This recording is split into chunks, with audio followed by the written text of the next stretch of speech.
recording. Should be like counting.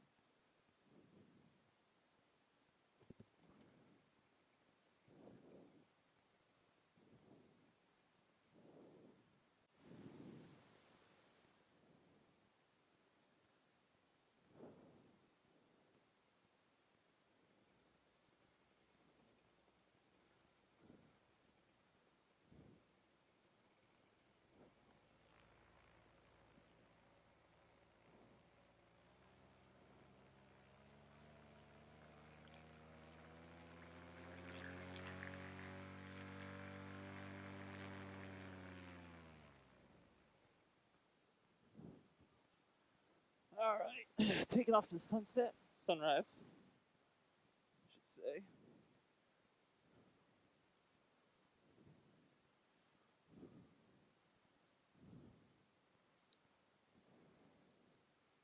I'm hungry.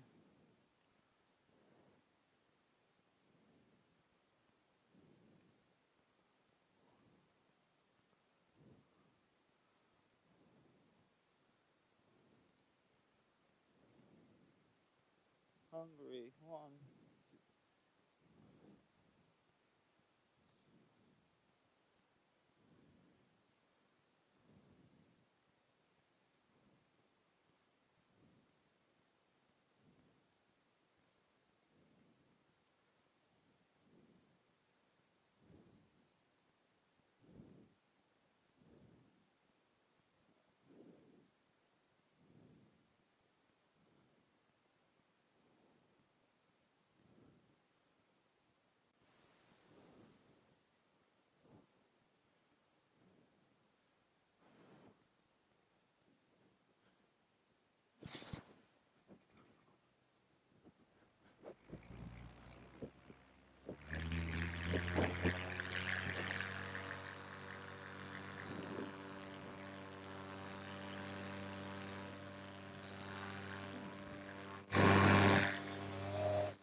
All right, Labor Day 2020, Monday morning, 4:20 alarm.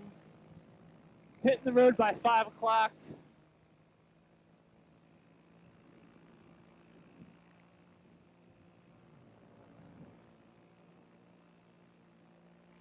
And yeah, getting here about 6, setting up and hitting the road. Hitting the sky, I should say. 7 o'clock right now. I wanted to get up a little bit earlier. Look, Ma, no hands.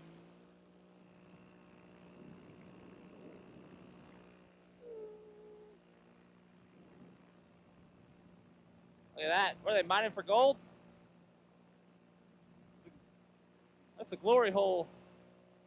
Lancaster gold right there. Oh my word. It's so funny. I mean, it's literally a rock. Yeah, they dug out rock. The community was like, yo, we want water. And they probably dug that by hand.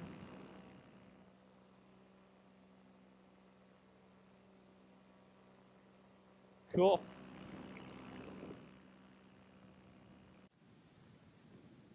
Mr. Excavator. Any deer? Just corn. Lancaster corn. As far as the eye can see.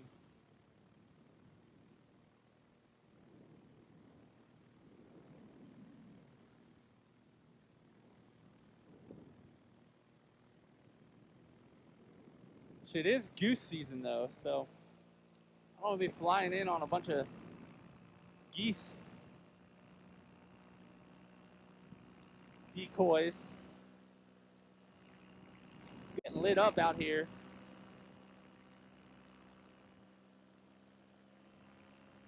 Hello.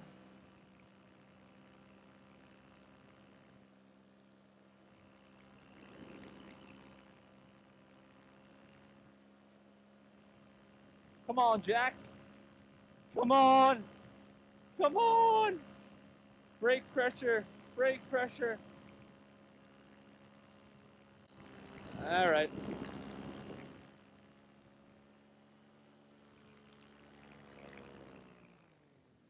All right, that's enough of that.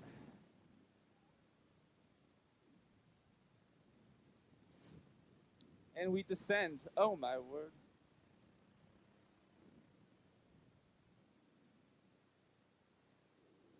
Come on. First thing in the morning should be buttery smooth. Oh! Oh!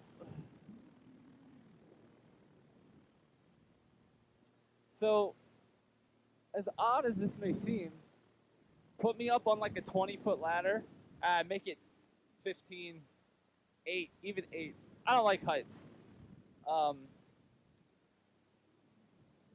Being in planes don't bother me. It's more like when I've come to figure out it's more of like, oh, that doesn't make sense either. I was going to say the exposure factor of like I have to hold on to survive or not to fall. In 2007, I was interning with a youth group. We went to West Virginia or Virginia. We did like a week trip out to first Ohiopyle, Western PA, Youghiogheny River, and did some rafting, some camping, and then we drove down to West Virginia to I think it was called Via Ferrata, and it was rock climbing, more like scaling, but it's a mountain range. I forget which one, and they have dedicated hooks and lines and cables run across this mountainside, and you scale it. So you like get hooked up into a harness, and you climb it, and they have hook points along the way, and they have the cables running along the way to constantly be hooked in, and that was hard. That was one of the most scariest things I did, because you're up hundreds and hundreds of feet, and you have to hold on and have grip so you don't fall. Now the idea was if you did fall, the cable would catch you, but it was what made it even worse is there was like a month before we went, somebody lost their footing and they weren't cabled in properly, because that's on you on every point to unhook the first one, hook it in to the next line, and once that's secure, then do your secondary one. And they slipped and fell to their death, like right there, and we're literally standing at the point on which they fell. But the idea of just like the exposure, like looking down the cliffside, and at one point you can like cross over, you could scale over the top of the mountain, of the ridge line. This thing was so scary, and I'm supposed to be like interning, with all these junior and senior high kids, and I'm supposed to be like, well, I should say I felt like I should have been, hey, you shouldn't be scared. You shouldn't be scared. Looking back, I would probably be more honest and be like, I'm terrified right now. But anyway, I digress into storytelling. That was that was scary. But this here, the height part, doesn't scare me like that does. I like roller coasters. The climb up, when there's like nothing on either side of you on that first climb, you're going real slow. That's a bit of a oh boy factor for me. But ladders, roofs, I hate roofs. That could be a flat roof, I don't care. Not a fan. I'm not going to the edge of that. I helped my buddy Josh roof. Man, it's probably like 3 years ago now. Oh, we did a couple roofs actually, and I'd get up that ladder and I'd just walk right up to the top and sit on the top part of it. I'd stay away from the edge and the angle, and he'd be like, "Can you hand me that?" I'd like slide on my butt down to him, and then slide on my butt back up to the top of the roof. That's how I roll. Sorry, Josh. You were a good sport. I think I more kept him company than I was a help.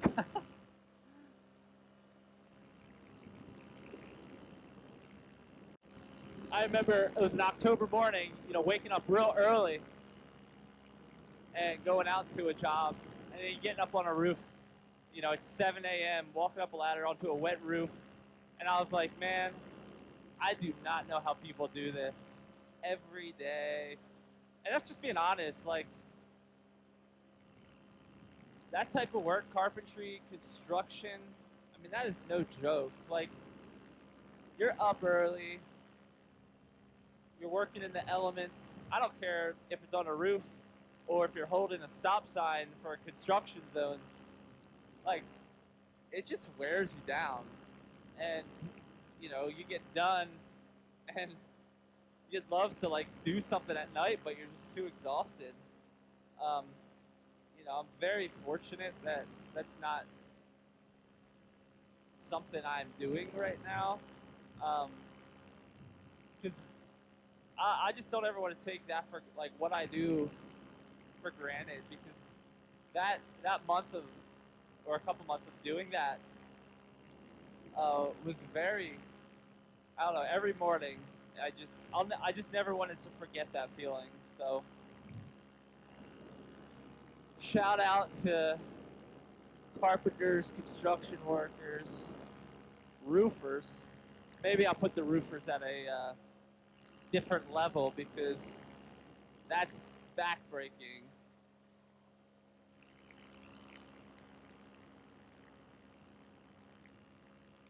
Probably a couple of you watching this and thinking, man, I didn't know Corey talks so much. I usually don't. I don't talk much, but on my first couple flights of doing this, my mind was so focused and so engaged. Like, there's a couple times in the day that I find myself talking to myself. One is in the shower. Probably many of you can relate to that. I just, like, man, I have these conversations in the shower, and I'm like, man, I wish somebody else heard that. I wish somebody else was a part of this conversation. I wish there was another relationship involved in this conversation. And I've gotten better at that point over the years of talking, letting Naomi, my wife, her name's Naomi, in on that stuff. Ever since we dated, she's, like, always wanted to know what I think. I don't know. I guess I have this, like, natural expression of, like, there's something on my mind. And we all process, no matter what, we process our life. And, all right, I'm going to turn. And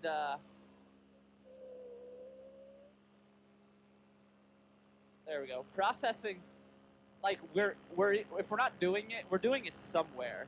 And I remember talking. We were in a counseling session, and he was saying, like, Corey, you process your home life, your work life, you process somewhere. It may be by yourself in your own mind, but you are processing.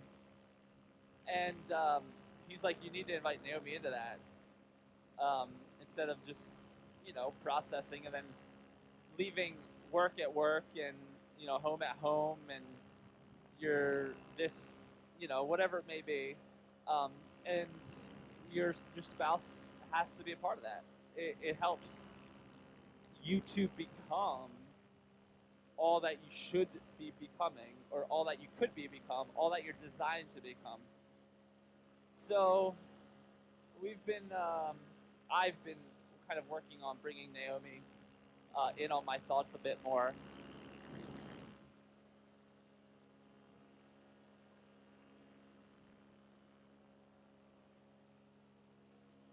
Little pool. Hello. Hello, Mook House.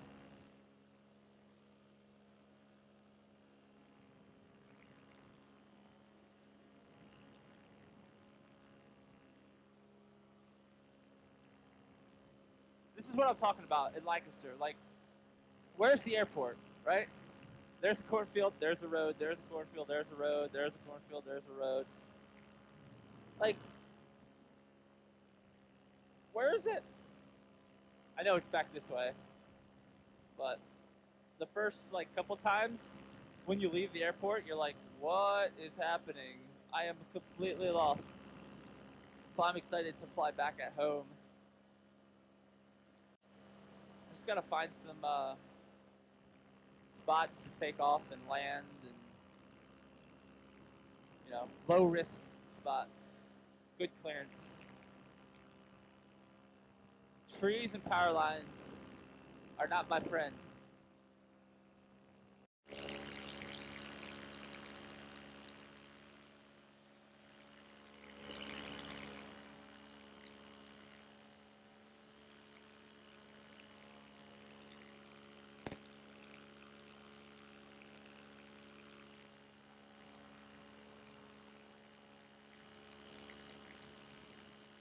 Just check to see if my GoPro is recording. The battery is almost dead. Gonna do a wind check here. Is this guy taking off or what?